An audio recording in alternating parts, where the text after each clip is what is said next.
Hola, buen día. Como cada viernes es un gusto darte la bienvenida a este espacio que, vos sabés, con buena cuota de pretensión denominamos En el Blanco, por aquello de tratar de ocuparnos de lo que entendemos deberían ser enfrentados como problemas del ciudadano común de a pie, del ciudadano común argentino, a partir de analizar el impacto que tienen en tu vida cotidiana las decisiones que se toman del sector público, del sector privado a nivel local, regional o internacional, simplemente porque cuando se presentan públicamente son, la mayoría de las veces, y eso te lo demuestra la experiencia, medias verdades. No te implican, no te terminan explicando el impacto que van a tener en tu situación ni como consumidor, ni como trabajador, sino que suele ser más un cuentito rosa.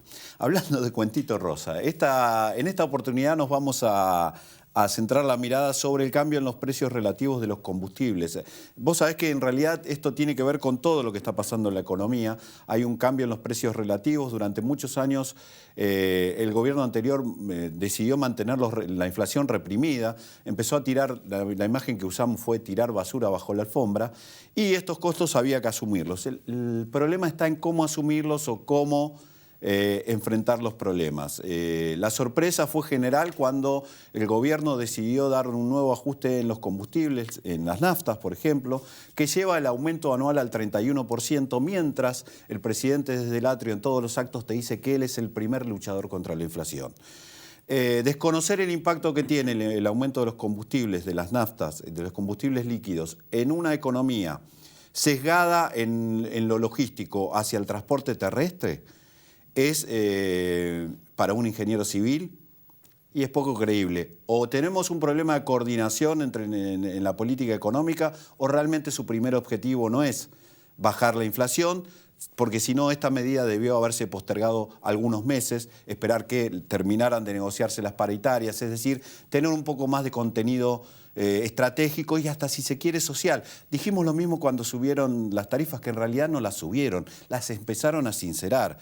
Pero si te vienen anunciando que ese sinceramiento va a llegar de la mano del impulso de una tarifa modal, es decir, que vos te subís en el tren o en el colectivo y después subiste a otro transporte público y después a otro y pagás al final, el viaje se consolida al final, y no como lo hicieron ahora, donde no te aumentaron el boleto a 6 pesos, te aumentaron 3 veces el boleto para el trabajador promedio de la provincia de Buenos Aires, porque sale de su casa, se sube al colectivo para llegar a la estación, se sube al tren, se baja a Capital, se sube al subte, y entonces no tuvieron en cuenta ese impacto. Hoy vamos a tratar de examinar esa cuestión. Partimos de cuál es la situación en que estábamos. Hay algunos gráficos que preparábamos y podemos verlos, señor director. Así vemos, lo que estás viendo es el precio de las naftas en Argentina, en Brasil y en Chile. La línea que se ve como azul es la línea argentina. Lo que ves es que mientras todos fueron a la baja acompañando la caída del precio del petróleo en los últimos años, ahora ha rebotado un poco el precio del petróleo, pero Argentina en realidad lo que ha pasado es que empezó a subir en los últimos años. Es decir, fuimos a contramano del mundo. La que vamos a ver en la siguiente es la evolución que tuvo el precio del combustible, del petróleo, y en la Argentina tenés el combustible arriba en la línea magenta, que es la nafta de YPF, y tenés el petróleo abajo, ¿sí? La violeta es el crudo que Argentina exporta, y la roja es el crudo que se llama crudo no liviano, el crudo Brent. Lo que ves es que luego de la estatización, y como te denunciamos muchas veces acá, hubo un gobierno que fue cómplice del vaciamiento de YPF y después tiró la perinola y dijo que todos paguemos la capitalización de la empresa, que no estoy en desacuerdo en pagarla, porque creo que es estratégica para Argentina tener una empresa de combustibles y tener autonomía energética. Pero, muchachos, con los costos se les está yendo la mano. Hoy nos van a acompañar la gente de la Cámara o entidades del comercio de hidrocarburos. Vamos a ver qué está pasando con el sector de las estaciones de servicio, un sector que ya venía muy golpeado en los últimos años. Nos va a acompañar Carlos Gold, que es el presidente. Bienvenido, Carlos, ahora vamos a ir contigo y luego vamos a analizar qué está pasando también con el GNC en Argentina. Acompáñanos.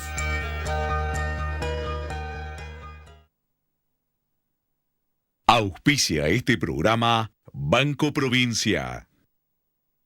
Grupo Petersen, desde 1920, construyendo el país. Silfa, laboratorios farmacéuticos, auténticamente argentinos. Que te ayuden. Que estén ahí cuando lo necesitas. Que te den una mano. Y te puedas levantar. Así pensamos quienes hacemos un banco siempre dispuesto a darte una mano. Porque es un banco solidario. Banco Credicop Cooperativo. La banca solidaria. Molinos, lo mejor de nosotros. ICBC, Industrial and Commercial Bank of China. El futuro nos inspira.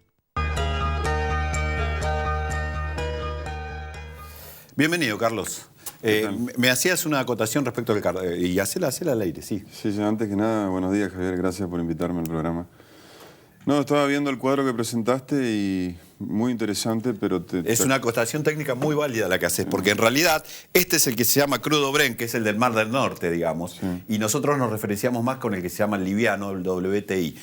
De cualquier manera, mira, acá me falta un dato. Si querés, hasta el crudo que se exporta de la zona del Golfo de San Jorge en Argentina, hasta a esas empresas les damos un dólar diferencial, un dólar más alto. No solo le estamos subsidiando, sino que encima le damos un dólar, o sea, un doble subsidio les estamos dando. Pero te convocamos para que nos cuentes cuál es la realidad del sector y queremos saber cómo impacta esta situación, porque el ministro dijo claramente, bueno, si el consumidor cree que esto está caro, que deje de consumir. Sí, fue una frase que chocó bastante, ¿no? Una burrada. Pero... bueno, fiel a su estilo, parco. No vamos a poner a juzgar las condiciones en las que lo hace el ministro, más bien ocuparnos del problema. Y la verdad que el impacto de esta suba es considerable. Nos tomó también de sorpresa, porque por ahí la gente cree que los dueños de las estaciones de servicio prevemos este tipo de situaciones e inclusive a veces incurrimos en alguna maniobra especulativa y vale la pena aclararlo, porque nosotros nos enteramos de los aumentos horas antes. Prácticamente el impacto es igual que en el de los bolsillos de los consumidores finales. Y hoy ya tenemos una tendencia de que al menos en estos primeros días, con posterioridad a la suba, las ventas han disminuido notablemente. Y acá el enigma es cuánto tardaremos o cuánto tardará el mercado en reacomodarse. Nadie lo sabe. ¿Un mes? ¿2 meses? Yo te quería preguntar, ¿cuál es la justificación, si es que les dieron a ustedes algún tipo de justificación? Porque cada vez que alguno le pregunta a los funcionarios la justificación, te dicen, bueno, tiene que ver con los ajustes del tipo de cambio o con los ajustes del precio del barril a nivel internacional. En este caso, Argentina está pagando, reconociéndole a las empresas un precio del barril que está muy encima, todavía se mantiene por encima del precio promedio del WTI, que es el comparable para nosotros. Y si tomás inclusive el precio del tipo de cambio, el tipo de cambio cayó 7% en abril. Y ellos aumentan 10% en mayo. ¿A ustedes le dicen algo distinto? No, el mensaje es el mismo que lo conocemos todos y que los leemos en las declaraciones, que atan el precio del barril de crudo que está expresado en dólares, lo atan a la devaluación en pesos y hoy te dicen un barril de crudo, hablemos hipotéticamente, ¿no? Que se pagaba... Si se pagaba 10 pesos hace 5 meses, hoy se paga 15. Entonces, al aumentarte la materia prima en pesos, la única manera que tenés de compensar ese desfasaje es aumentando los precios y trasladándolo. Esa es la explicación que por ahí cuesta entender, pero es la que sabemos todos, la que nos dan a todos. Carlos, vos representás a la Cámara a nivel, para traducirlo para el televidente, a la Cámara a nivel nacional. La sensación del consumidor es que cuando empieza a recorrer el país es que cada vez hay menos puestos para recarga de combustibles. ¿Es así? ¿Hubo un ajuste en el sector? ¿De cuánto fue? Sí, hubo un ajuste importante, fue una tendencia muy pronunciada que estuvo principalmente durante la primera década de este año. Se han cerrado más de 2.000 estaciones de servicio, de un parque de 6.500. Hoy la depuración ha hecho que queden aproximadamente 4.400 estaciones de servicio. pero esa tendencia se ha revertido, no hacia la proliferación de nuevas bocas, sino más bien hacia una estabilidad de las bocas. Si bien es cierto, hoy aparecen algunas, porque estamos nuevamente introduciéndonos en un escenario de competencia, en donde todos presumimos que va a ser el servicio el que va a inclinar la balanza hacia que la gente se vuelca a una u otra estación de servicio. ¿Por qué hablas de un escenario de competencia? ¿Porque los precios ya no están regulados, sino que están sugeridos? ¿A eso te referís? Me refiero a que los precios han llegado a un tope. Entonces, frente a este escenario, las estaciones de servicio van a tener que buscar calidad de servicio, valga la redundancia, excelencia, y inclinar la balanza hacia esa variable. Entonces, con este parque de 4.400 estaciones que hoy actualmente tiene el país, pensamos que se ha llegado a una nivelación y este escenario que te menciono es el que va a primar en los próximos años. En términos de empleo, ¿cuánto es esos 4.400 puestos? Y estamos hablando de un sector que agrupa aproximadamente unos 40.000 puestos de trabajo. Y si no hay un reacomodamiento de los precios, digamos, si no se reacomoda el poder adquisitivo del consumidor promedio, ¿cuánto pueden soportar o cuánto les pega en la rentabilidad de este aumento?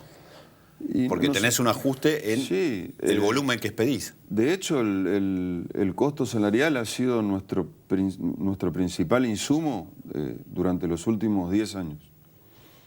Este año hemos tenido la eficacia de poder cerrar las paritarias de manera temprana, o sea, fuimos uno de los primeros sectores que logramos cerrar el acuerdo.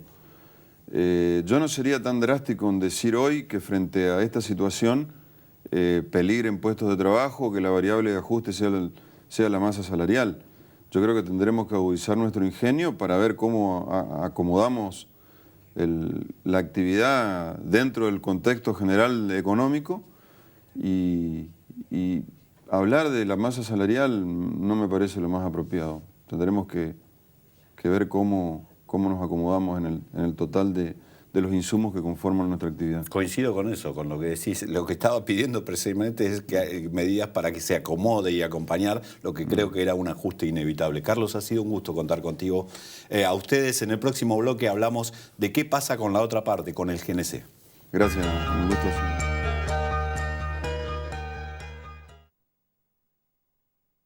El alimento es vida y exportarlo es crecer. Es bienestar para todos. Con tecnología, inversión y trabajo, el complejo cerealero oleaginoso realizó el 37,5% de todas las exportaciones argentinas del año pasado. Alimentos argentinos para el mundo. Cámara de la Industria Aceitera de la República Argentina y Centro de Exportadores de Cereales. ¿Sabías que podés tener el Banco Ciudad en tu celular? Hacé transacciones. Localizá cajeros. Pagá todo. Recarga tu celular. Nueva banca móvil del Ciudad. Bájate la app y disfruta. Banco Ciudad te quiere ver crecer. ¿Tienes ropa que lucir? Sí. No. ¿Tienes comida en tu mesa? Sí. No. Si has vivido en un mundo común y sencillo y te he dado un cepillo, ¿qué te hace falta hoy? Hace falta un sacón, un sacón, un sacón. Necesito un sacón, un sacón, un sacón. Que me hagas... Bueno, lo dicho, vamos a revisar qué está pasando con el gas natural comprimido en Argentina. Nos acompañan Eduardo Catalina, que es dueño de Master Gas, un taller ubicado en Villa Pueyrredón y especializado en la colocación de equipos. ¿Sí? Y Daniel De Luca, que es presidente de Tomasetto Lobato, que es fabricante de equipos de GNC. Muchachos, ¿cuál es la realidad de ustedes hoy? ¿Los ha complicado el reacomodamiento de precios? ¿No los ha complicado? Porque el gas también aumentó en lo que va del año, digo, el GNC, el costo del GNC. Sí, el gas aumentó sensiblemente, pero igualmente siendo realmente el único combustible alternativo que hay con capacidad de suministro, hoy en día tener 10 pesos de diferencia con el litro de nafta es muy positivo para nosotros. Igual pensando en términos del país, que en un país que hoy no tiene gas, yo no sé si validaría ese incentivo de precio, pero entiendo lo que decís. Ahora, los autos ya no vienen más a GNC en la Argentina. Y la pregunta es para los dos. No vienen más, ¿no? Porque en un momento Fiat fue el primero que... De hecho, yo tuve una unidad, por eso lo sé. Pero ahora tenés que hacer la conversión. O sea, el costo de la conversión lo tiene que asumir el consumidor, el usuario. ¿Cuánto es hoy el costo de conversión? Y hoy una conversión ronda entre 15 y 18 mil pesos. Estamos hablando de un equipo estándar, de seguridad, que no... Un equipo de quinta generación, depende del tamaño del tanque. El tanque tiene que ver en el precio, pero... Por eso, a ver, que cuando estás hablando de eso, estás hablando de un tanque promedio de cuánto, que te da tanta autonomía. Digamos que el tanque que más se usa hoy por hoy en un auto mediano sería el tanque de 60 litros, que equivale a 14 metros cúbicos, que serían 15, 16 litros de nafta comparativos. Ahí es donde venimos con la comparación, que cada litro de nafta a comparación con el metro cúbico de GNC, hoy por hoy te ahorra 10 pesos. Y más allá de este incentivo de precios, ¿cuál es la realidad del sector? Porque sí, el resto de los costos, vos necesitas chapa para hacer los... Y aluminio. Aluminio. ¿Cómo es la realidad del sector? Y la realidad del sector se fue adaptando, pero igualmente en nuestro sector la suba no se tradujo bruscamente como en otros sectores. O sea, nosotros, por ejemplo, como productores, en el precio final del producto, después de la devaluación, porque también tenemos insumos importados, solo hemos trasladado un 15% de esa devaluación. Déjame preguntarte algo, ya que mencionas lo de insumos importados. Se dice mucho que la importación tiene que ver con parte del proceso productivo en Argentina. Totalmente. En tu caso, ¿cuánto es para ponerlo gráfico? Un 30%. Un 30% del componente de lo que vos fabricás es importado. Es bajo igual en relación al resto de la industria. Sí. Con lo cual, estamos hablando de una industria que se desarrolló localmente y tiene un alto grado de autonomía respecto de otras industrias. Totalmente. Y además, yo te estoy refiriendo a lo que nosotros fabricamos. Pero hay industrias, por ejemplo, la de los cilindros, que son industrias mayores ya, de electrónica. Todo eso se hizo acá en la Argentina a pulmón, vendría a ser. Exportábamos del 2001 al 2008, hemos exportado por todo el mundo en pequeñas empresas que, bueno, que teníamos toda Latinoamérica para exportarle. Fuimos a Asia y exportamos a Asia. Yo fui un día a comprar a China y le terminé vendiendo. O sea, se daban circunstancias que nos ayudaban. Tenemos un gráfico sobre eso. Miren la penetración que ha tenido la conversión de autos de GNC en el mundo. Allí, el mayor parque, y eso me sorprendió, es en Irán. Sí. ¿Y por qué? Porque es obligatorio, en algunos países es obligatorio. Por ejemplo, China, que tiene un montón, China decidió tal y tal ciudad andan a GNC. Entonces, por ejemplo, Bolivia está creciendo mucho porque... ¿Y cuánto de eso es penetración de la industria argentina? En China no creo. No, ¿O llegamos? En China yo te comentaba, nosotros llegamos a venderle. Lo que pasa que en el 2008-2009, que fue la crisis del petróleo, un poco quedamos afuera y dependemos mucho de la industria automotriz también. O sea, a medida que los autos se vienen más sofisticados, más tenemos que invertir. O sea, es mucha la inversión para adaptarnos a los autos, para que los autos funcionen bien. Por eso, como decía Eddie, nosotros estamos instalando equipos de última generación que son totalmente compatibles con autos actuales. El mercado automotriz desarrolla nueva tecnología, nosotros tenemos que desarrollar nuevos productos. Tengo una pregunta para después, pero déjame ir con Eduardo. Con este incentivo de precio que vos marcaste, ¿notás alguna diferencia? Vos te manejás en un taller. ¿Te llegaron más consultas en los últimos días de ¿y si convierto el auto a GNC? Sí, ¿Pasa o lo notás o no? Sí, porque obviamente la población está muy susceptible a todo lo que pasa. Entonces cualquier cambio que hoy por hoy aparece a nivel precio, o nos vamos para un lado o nos vamos para el otro. Está bien que es la temperatura del día, lo que pasa hoy, las noticias, pero desde ya, este aumento de la nafta obviamente nos volvió a impulsar. La gente nos busca porque obviamente es una alternativa muy económica hoy. la tecnología, como mencionaba Daniel, ha avanzado un montón. Hoy un equipo de quinta generación es autónomo, ni te das cuenta. Antes era pasar el auto a gas y parecía que algo cambiaba drásticamente. Hoy por hoy tenés que mirar un tablerito a ver qué pasó porque está a gas el auto y no te das cuenta. Pero más allá de eso, el equipo es bueno, anda bien en 95% de la plaza de los autos que hay en Argentina hoy por hoy. Y bueno, y obviamente el aumento de la nafta hace que la gente busque una alternativa. Y la alternativa, como decía Daniel, en Argentina siempre fue el GNC. Somos prácticamente pioneros. Somos una industria a donde otros países miran lo que pasó en Argentina y bueno, y tratan de copiar. Cuando hablamos del costo de instalación del equipo, sí, pero no te pregunté el del mantenimiento, porque tenés que ir a la verificación como corresponde, sí, tenés que cada 5 o 10 años. 5 años. El tanque se verifica una vez cada 5 años. ¿Cuánto sale hoy la prueba esa de...? Prueba hidráulica. La prueba hidráulica hoy te sale entre 600 y 700 pesos. ¿Y una vez cada la renovación de la oblea? Y depende del taller, pero ronda entre 190 y 250 pesos. ¿Y es bueno el estándar de seguridad que se maneja en Argentina? Sí, es tenemos contados, han sido muy públicos los accidentes. Sí. Por suerte han sido contados, pero se manejan en las estaciones de servicio el criterio de no tenés que apagar el motor, se cumple todas esas, tenés que tener la oblea. Somos un ejemplo. ¿O hay truchaje en eso también? No hay truchaje. Hoy la normativa, por lo menos por lo que vemos nosotros, Capital y Gran Buenos Aires, que es donde estamos, donde comercializamos los productos, la normativa se rige y está, y se chequea la oblea antes de cargar, te tenés que bajar del auto, y etcétera. Déjame volver con Daniel porque tenía una cuestión pendiente. Vos que estás en la industria,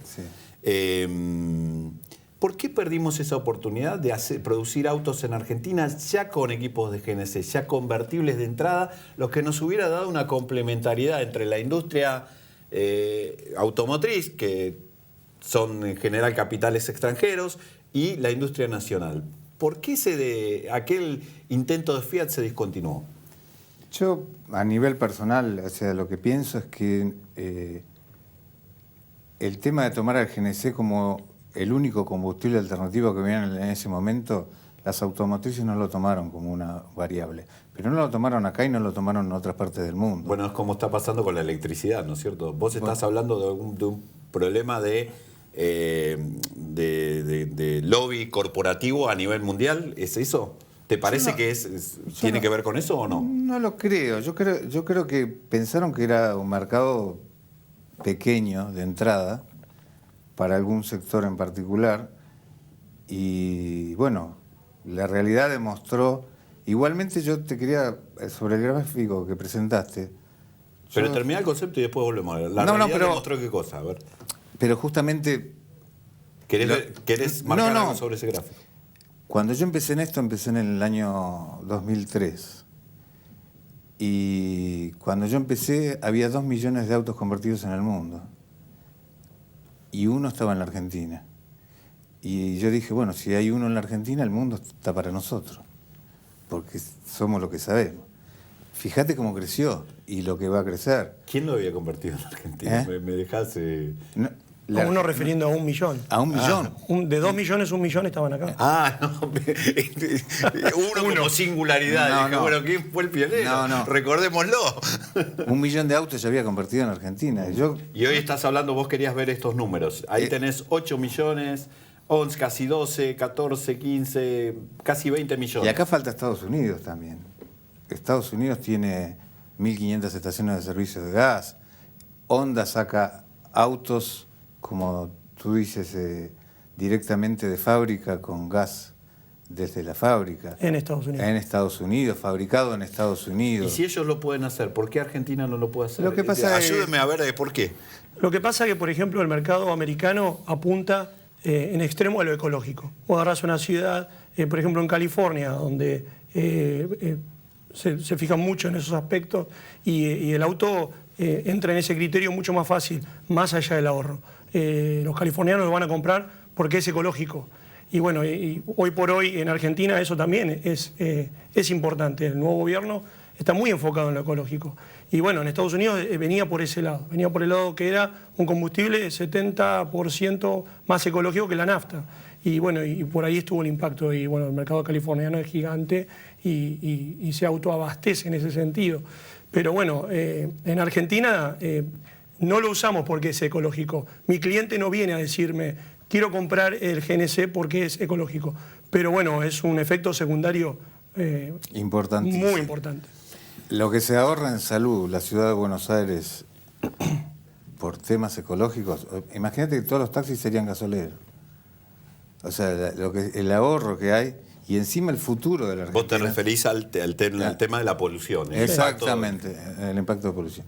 Y encima, viéndolo hacia el futuro, que todo el mundo está poniendo en la joya de vaca muerta, el 90% gas.